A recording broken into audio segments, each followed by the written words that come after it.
está dedicado la mayor parte de su tiempo a los pacientes con tumores cerebrales. Él nos va a hablar de la cirugía en los gliomas de bajo grado. Gracias, León, por la presentación. Gracias al doctor Cardona y al comité directivo de Redlano por la invitación, a ustedes por estar aquí con nosotros. Yo les voy a hablar entonces de la cirugía de los gliomas de bajo grado. De acuerdo con la nueva clasificación de la Organización Mundial de la Salud, tenemos entonces que se consideran gliomas de bajo grado los siguientes tumores. Los de grado 1, astrocitarios, como el astrocitoma pilocítico, el ependimoma pisopapilar, subependimoma y el glioma angiocéntrico, que generalmente tienen un tratamiento quirúrgico. Los tumores astrocitarios de grado 2, entre ellos el astrocitoma difuso IDH mutante, el glioma condroide del tercer ventrículo y el santoastrocitoma pleomórfico, que pasó a ser un grado 2 según la nueva clasificación, y los tumores oligodendrogliares, que todos ya se consideran grado 2 o grado 3 si son anaplásicos. Los oligodendrogliomas IDH mutante con 1P19Q con codelección. Voy a tratar entonces de estos tres grupos tumorales, haciendo énfasis en los gliomas de bajo grado, como el que ustedes ven ahí, o como el que ustedes ven acá, y dejando un poco más aparte los gliomas de grado 1, como los astrocitomas pilocíticos, que tienen un tratamiento indiscutiblemente quirúrgico como primera línea. La clasificación nueva también resalta estos gliomas de bajo grado que están adheridos o pegados al sistema ventricular o paraventriculares, y dice que estos tienden a ser más grandes y tienen más codelección del 1P19Q, y algunos de ellos se comportan de una forma diferente, siendo un poco más agresivos. Siguen siendo grado 2, pero tienen una forma especial de ser tratados, ya que de antemano solo su comportamiento va a ser un poco más agresivo. El tratamiento neuroquirúrgico se basa en la premisa del efecto de masa, de la epilepsia y en general de la clínica. Cuando nosotros tenemos un efecto de masa importante, como en este caso, obviamente la cirugía se impone antes de cualquier otro tipo de tratamiento, pero de todas maneras nosotros tenemos la radioterapia y la quimioterapia como partes del tratamiento a seguir después de la cirugía. Consideramos nosotros que el astrocitoma de bajo grado es de los tumores que más variables tiene el tratamiento y menos consensos tiene en la actualidad. Como lo voy a mostrar en algunas diapositivas, algunos de ellos se pueden tratar simplemente con la observación clínica, y algunos de ellos pueden requerir diferentes modalidades de tratamiento, incluso las tres. Vemos ahí como, por ejemplo, cuando nosotros tenemos una resonancia magnética compatible con un tumor cerebral de bajo grado, con un astrocitoma infiltrante, esta es la versión 15 de la NCCN, dice que si la resección es posible, la máxima resección seguro estoy hablando en términos de no dejar deterioro en la calidad de vida, porque es nuestro principal objetivo la calidad de vida. Si esa resección es segura y es de bajo riesgo, se puede observar después de esa resección, obviamente, y si es de alto riesgo, se le puede dar radioterapia o quimioterapia o ambas. Este término de bajo riesgo y de alto riesgo no está estipulado por nadie. Uno podría decir los mayores de 40 años, está bien. Uno podría decir, como lo acabé de mostrar, esos astrocitomas grandes que están pegados de los ventrículos, también. Uno podría decir que porque en la biopsia me mostró que había un poco más de mitosis, pero esto no está definido por nadie, de ahí que el planteamiento de un tratamiento u otro es muy variable. Obviamente cuando la resección no es posible, entonces se plantea una resección subtotal guardando siempre la calidad de vida, y de acuerdo a los síntomas y a la progresión, entonces uno va para radioterapia conformal y quimioterapia o ambas.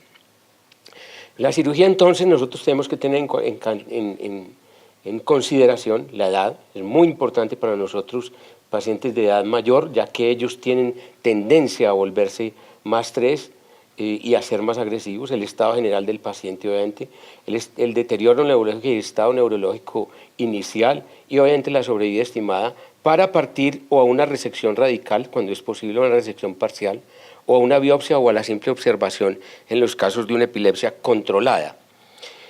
De todas maneras, en todos los estudios se ha mostrado que la resección es mucho mejor que la solo biopsia cuando tenemos que acudir a uno de los tratamientos.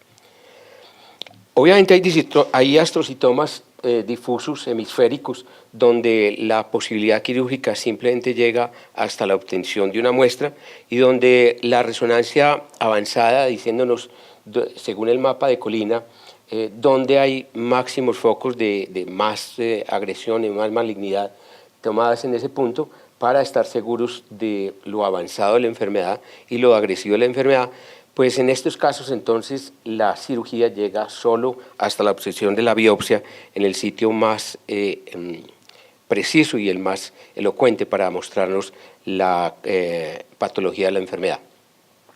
Obviamente algunos localizados, como por ejemplo este derecho en esta región y este temporal, pues obviamente el tratamiento quirúrgico es relativamente fácil.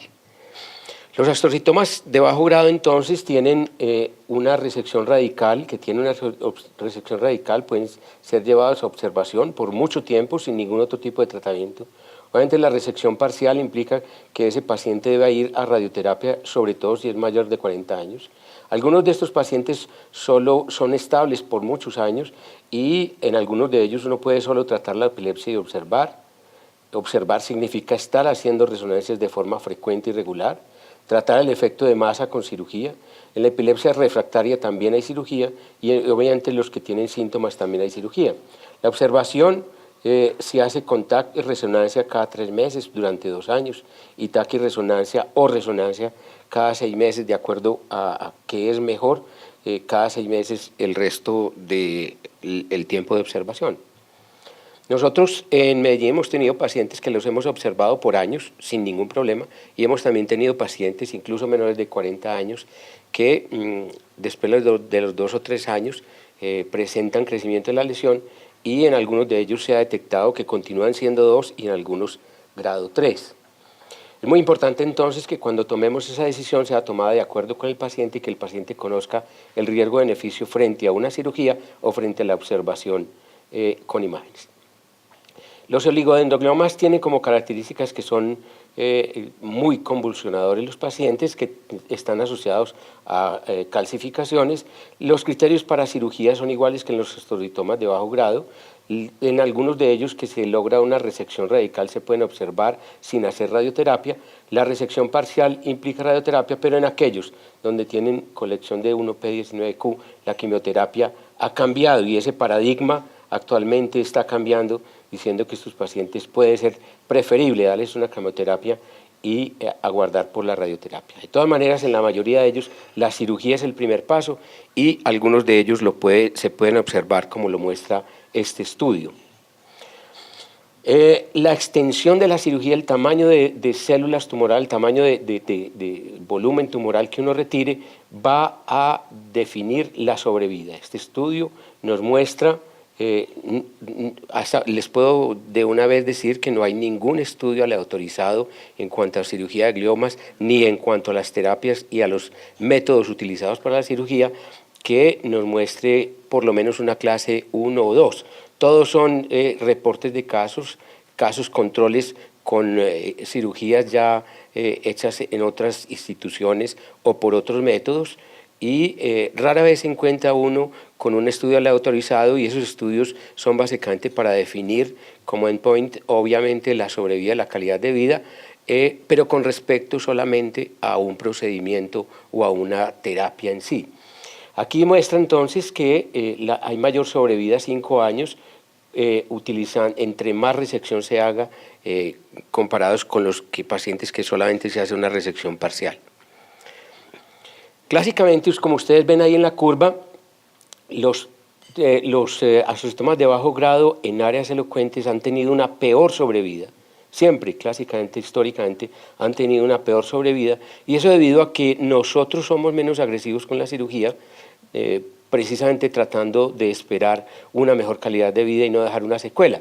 Sin embargo, haciendo un mapeo funcional con paciente despierto y con todas las herramientas que nosotros tenemos por imágenes y por electrofisiología, se ha logrado mejorar esa curva de esos pacientes y hacerla muy semejante a los pacientes que tienen una resección completa en un área no elocuente. Esto es debido a que siempre estos pacientes, antiguamente, hace algunos 10 años, no se resecaba el tumor completamente por miedo a dejar una secuela, entonces el paciente tenía una peor sobrevida. Actualmente, con esta metodología, con estos métodos, ya prácticamente es igual tenerlo o no en una zona elocuente. La técnica quirúrgica corresponde entonces a tener un conocimiento anatómico y microquirúrgico, tener un planeamiento exacto por resonancia y TAC, respetar los vasos puente precisamente para evitar todas esas complicaciones que nos han mostrado durante toda la mañana de los infartos peritumorales después de la cirugía.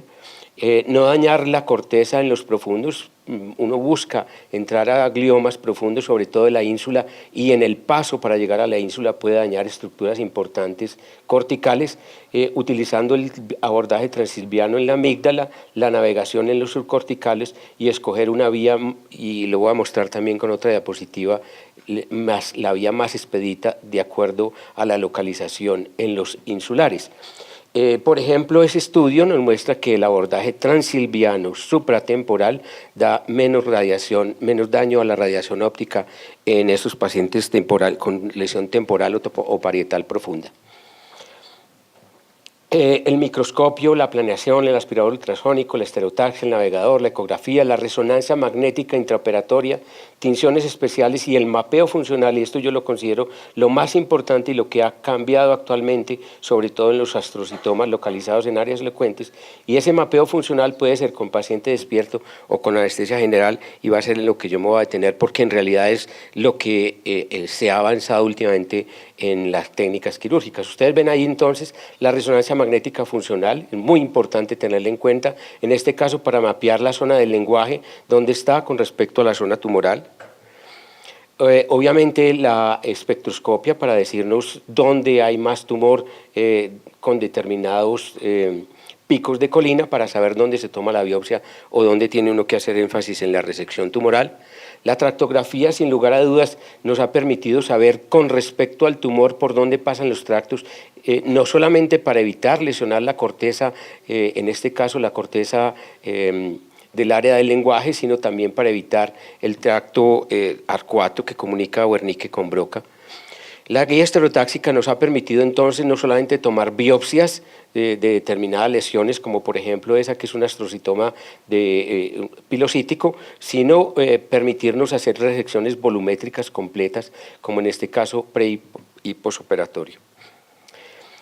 La neuronavegación es un arma que nosotros indiscutiblemente tenemos que tener a la mano si queremos hacer buenas resecciones. Estos dos estudios nos muestran que hay una mejor resección con menor morbilidad y esta que tiene una máxima seguridad con mejor calidad de vida. Tener entonces la navegación nos permite saber dónde está el tumor, dónde está la corteza que no queremos lesionar, que no se nos quede nada de tumor y a su vez preservar, en este caso, el fascículo piramidal y evitar una lesión motora. El ultrasonido intraoperatorio es muy discutible en los astrocitomas de bajo grado, sin duda es muy importante y tiene muy buena correlación en las metástasis, pero en los gliomas, sobre todo en los de alto grado, es muy difícil de interpretar. Últimamente ha aparecido la modalidad en 3 dimensiones acoplada a la navegación y es muy atractiva imagenológicamente y permite reducir un problema que nosotros llamamos el shift, y es que cuando nosotros comenzamos a extraer líquido durante la cirugía o a extraer tumor, el cerebro se deforma, haciendo que la navegación ya no sea real y la ecografía en tiempo real nos puede mostrar exactamente dónde está la lesión residual. La fotodinámica, sin duda, y sobre todo en el astrocitoma de alto grado, ha sido un arma, sobre todo para resecar la máxima cantidad de lesión posible. Ustedes ven ahí a ojo de luz, con la luz óptica normal, uno no alcanza a diferenciar qué es tejido tumoral normal y qué es tejido cerebral normal y qué es tejido tumoral. Sin embargo, cuando se pone entonces el 5-ALA, que es un comprimido que se da por vía oral unas horas antes de la cirugía, permite que haya una tinción del área tumoral, sobre todo en las áreas donde hay quiebra de la barrera hematoencefálica, como ustedes ven aquí, mostrando efectivamente dónde hay área y dónde hay zona tumoral, haciendo que la resección sea más completa. Obviamente todas esas técnicas de resección completa, navegación, fotodinámica, resonancia intraoperativa nos permiten resectar más porcentaje tumoral, pero resecar más porcentaje tumoral también implica correr más riesgos, sobre todo desde el punto de vista funcional, y eso es lo que yo voy a mostrar en las diapositivas finales, cómo evita uno resecar lo máximo, evitando el mínimo daño posible. Dentro de la fotodinámica también existe el verde de indocianina, que nos permite ver la vascularización y haciendo un análisis espectral de cada uno de esos flujos, arterial, venoso y capilar, nos puede colorear efectivamente todos esos vasos que León y yo hablamos todos los días de la neovascularización en los gliomas, sobre todo de alto grado. Ahí ustedes ven entonces una imagen tumoral con la luz óptica y ahí ustedes ven con la indocianina cómo se ven la fase arterial, la fase capital y la fase venosa. Hay un estudio que en esta fase lo conseguí yo como trial todavía, todavía no terminado, no pude conseguir el resultado final, y ese estudio fue randomizado y mostró que efectivamente los pacientes que tenían resección con 5-ALA tenían una resección más completa y por lo tanto tenían una sobrevida un poco mayor.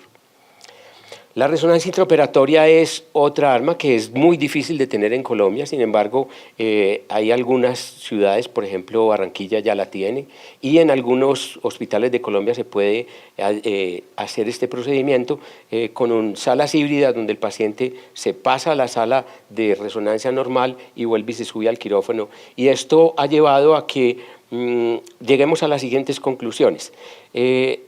Ya está eso estipulado de que si uno piensa que lo retiró todo, si se hace una resonancia intraoperatoria, queda tumor en el 36%. O sea, mi impresión de haberlo retirado en 100% solo llega más o menos al 70%. Entonces, siempre hay que tener en cuenta esto. Mi impresión diagnóstica nunca está basada en la realidad. En cambio, la resonancia magnética intraoperatoria puede evitar este porcentaje de pacientes. También está mostrado en este estudio que hay mejores resultados en la resección con máxima seguridad y que mejora la rata de remisión completa al disminuir el brain shift. El brain shift, como les comenté, la deformación del cerebro cuando uno ya comienza a sacar tumor, no le permite a uno interpretar bien las imágenes y uno piensa que ya la saca todo y pueden quedar todavía fragmentos de tumor. Y últimamente se está haciendo ya resonancia magnética intraoperatoria y funcional, y eso se ha concordado con el mapeo eléctrico cortical, diciendo que durante la resonancia intraoperatoria uno también puede decirle al paciente despierto que haga algunos paradigmas de función y correlacionarlo con el mapeo eléctrico cortical, y esto ya está demostrado en algunos estudios. La resonancia intraoperatoria también ya sabemos que nos permite mejorar la sobrevida y sobre todo en los astrocitomas de bajo grado, que son en los cuales uno tiene tendencia a resecar lo máximo posible, no así con los astrocitomas de alto grado, donde uno tiende a ser más conservador, ya que la sobrevida de ese paciente es mucho más corta y uno tiene que vigilar mucho más la calidad de vida en estos pacientes. Sin embargo, hay estudios como por ejemplo este que nos ha mostrado por qué o en cuáles es pertinente esa resonancia intraoperatoria, para cuáles pacientes nosotros deberíamos enfatizar en buscar esta metodología de tratamiento.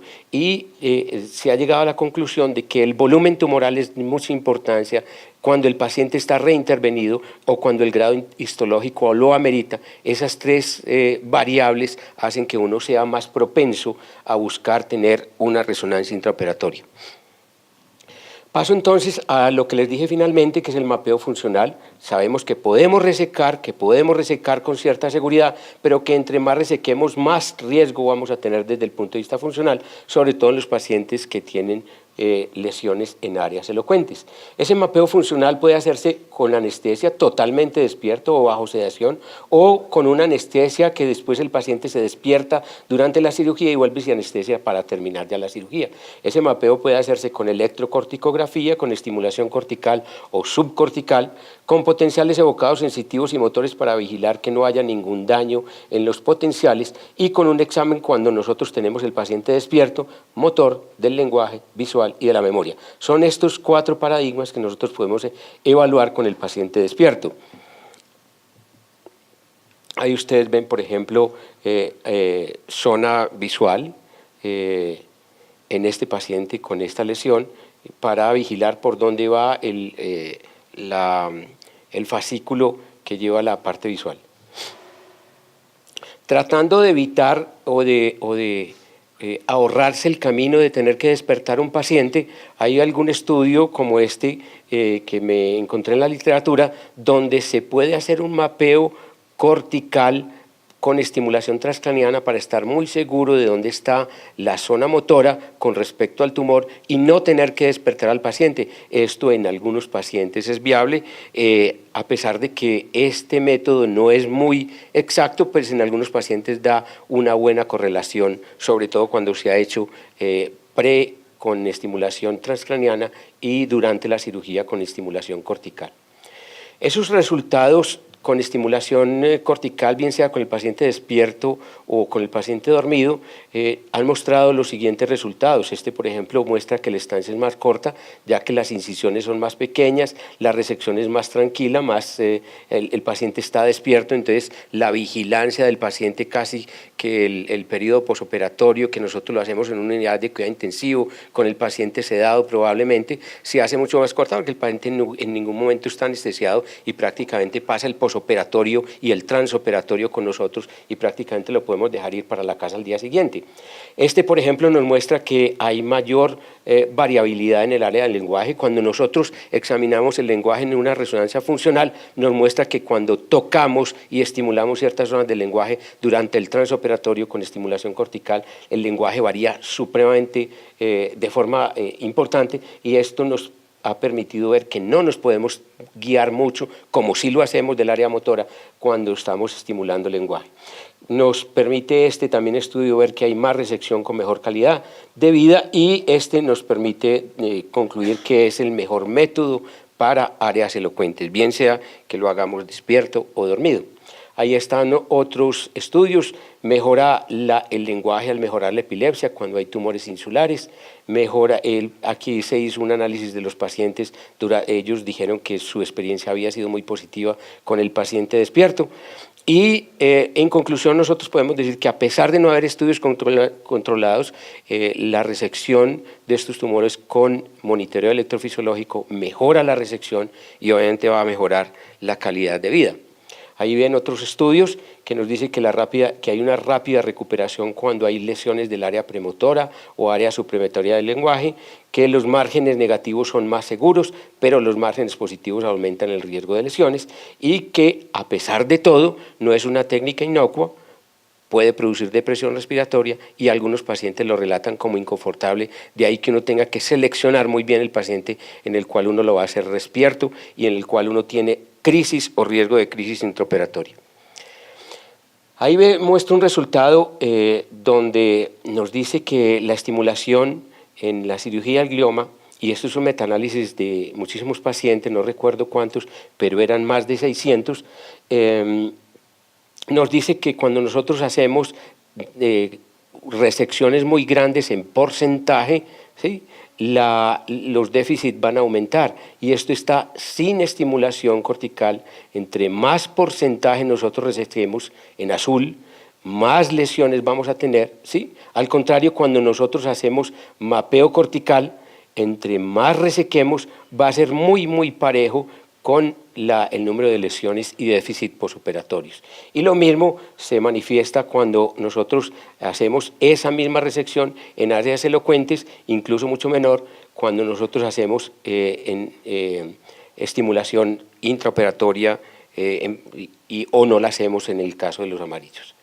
El mapeo funcional entonces es el método más predecible para asegurar una integridad neurológica, localiza las áreas elocuentes y además de eso nos permite localizar focos epilépticos como les voy a mostrar 3 casos, permite mostrar una integridad funcional con el paciente despierto y demostrar que nunca ha habido daño, y es una puerta muy breve pero única para las neurociencias básicas. Por ejemplo, definir que el área del lenguaje encontrada en la resonancia nuclear magnética no siempre es exactamente igual con la que uno encuentra con el paciente estimulado, despierto, que el registro electrofisiológico de los procesos mentales también se puede hacer, sobre todo cuando estamos estimulando áreas relacionadas con la memoria, sirve para la investigación aplicada y obviamente nos sirve de tamizaje para áreas de modulación del dolor y áreas anormales.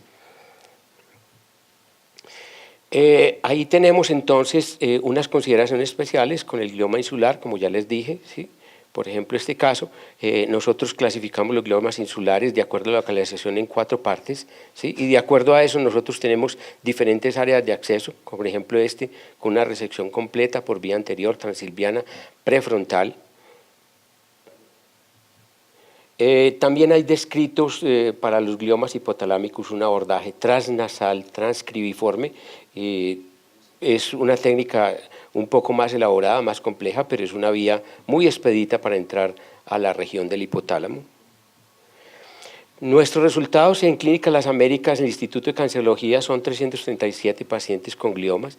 De ellos, a 63 se les ha hecho cirugías con mapeo electrofisiológico, unos despiertos y otros no. ¿Sí? 42 con paciente despierto, 49 de ellos han sido en gliomas de bajo grado, ¿sí? Ahí está más o menos la distribución en aquellos que están en áreas elocuentes, no tenemos mortalidad, 16 han tenido mejoría o estar sin cambios o con mejoría, 6 ha habido un deterioro temporal en los primeros 2 meses, sobre todo en aquellos que tienen lesiones en el área premotora o suplementaria del lenguaje. Y 1 ha quedado con hemiparesia definitiva en el miembro superior izquierdo. Este es un caso, les voy a presentar 3 casos como típicos de lo que nosotros tenemos allá en el día a día. Un glioma temporal izquierdo, área del lenguaje, mapeamos el glioma, mapeamos el área de Broca, mapeamos el fascículo arcuato y entonces tratamos de evitar el fascículo arcuato, resección macroscópicamente completa de un paciente al cual se le hizo después una radioterapia y que él es cantante y lleva músico y lleva ya 7 años sin recidiva la lesión. Este es el caso 2, un glioma infiltrante en área premotora. Se muestra muy bien dónde está el tumor y dónde está el surco motor, y a este paciente durante la cirugía se hace estimulación, se muestra aquí dónde está con el neuronavegador, se muestra aquí dónde está el tumor y dónde está mapeada el área premotora y el área motora, y trata entonces uno de resecar el tumor, como ustedes lo ven ahí, resecado completamente, sin tocar la zona motora, con el paciente obviamente dormido. Y este paciente, el cual se hizo con el paciente despierto, con un glioma de bajo grado en la región del 1, 2, 3 sensitiva, esa paciente comenzó con crisis convulsivas focales de 1 año de evolución y sin antecedentes relevantes y con un examen físico completamente normal. Se delimitó la lesión, se estimuló la zona motora para verificar dónde estaba el surco motor. Después de la resección completa, entonces se hace un monitoreo electroencefalográfico para ver si hay más áreas relacionadas con el tumor, displásicas alrededor del tumor. Se resecan esas áreas con la paciente despierta para evitar una lesión neurológica definitiva. En conclusión, la evidencia de nivel 1 es escasa, por decir mínima. Las formas de tratamiento son muy variadas Los estándares de manejo de todas maneras muestran que la cirugía es mejor que la radioterapia sola, que la resección completa es mejor que la biopsia y que la resección con monitoreo es lo mejor en las áreas elocuentes. Bueno, muchas gracias.